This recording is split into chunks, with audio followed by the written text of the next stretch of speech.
The father of road racing. Ted Corbitt passed away recently, and anyone that ties on a pair of running shoes adds to the legacy of this great man. A pioneer, Ted championed running for exercise long before it became part of the fitness lifestyle as we know it today.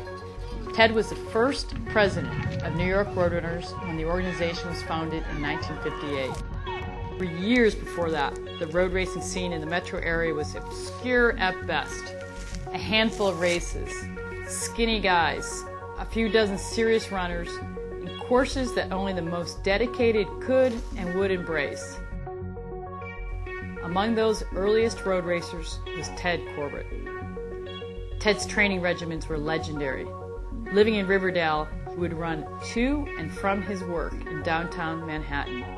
He raced well enough after his very first marathon to make the 1952 Olympic marathon team that went to Helsinki.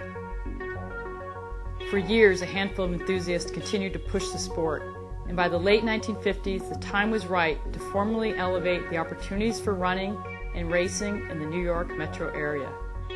As the star of the sport, locally and beyond, Ted Corbitt was asked to be New York Roadrunners' first president.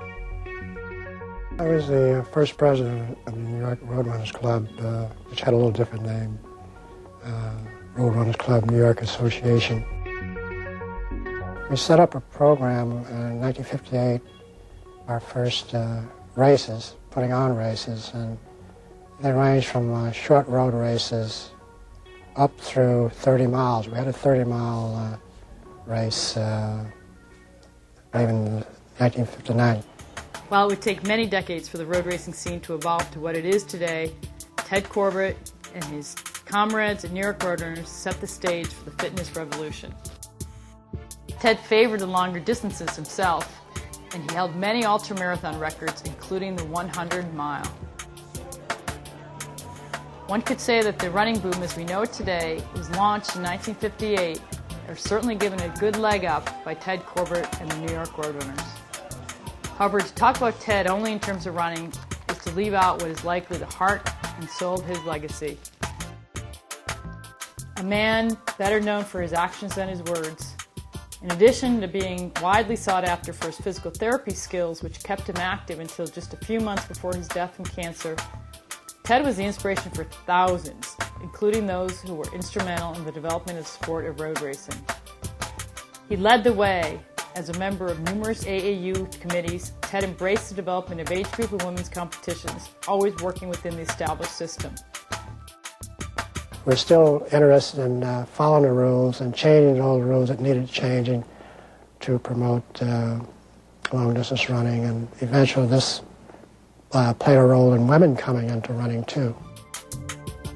Ted brought our sport legitimacy with his push for certification and standardization of course measurement. Here at the 1983 100-mile race in Shea Stadium, Ted supervises officials. To New York Roadrunner officials who followed, Ted passed on his respect for tradition and his passion for competition. This 100-miler consisted of 100 laps of a 1-mile course around Shea Stadium.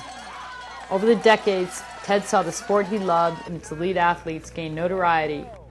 And holding the finish line tape here in 1983, on the right, Ted Corbitt.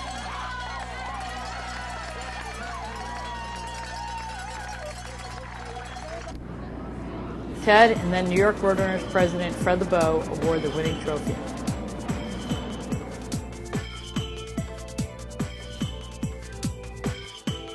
On the occasion of his 80th birthday celebration in 1999 at New York Roadrunners headquarters on Fred LeBeau Place in Manhattan, Ted Corbitt is greeted by then President Alan Steinfeld and dozens of friends from the world of running in his ever-expanding fan club.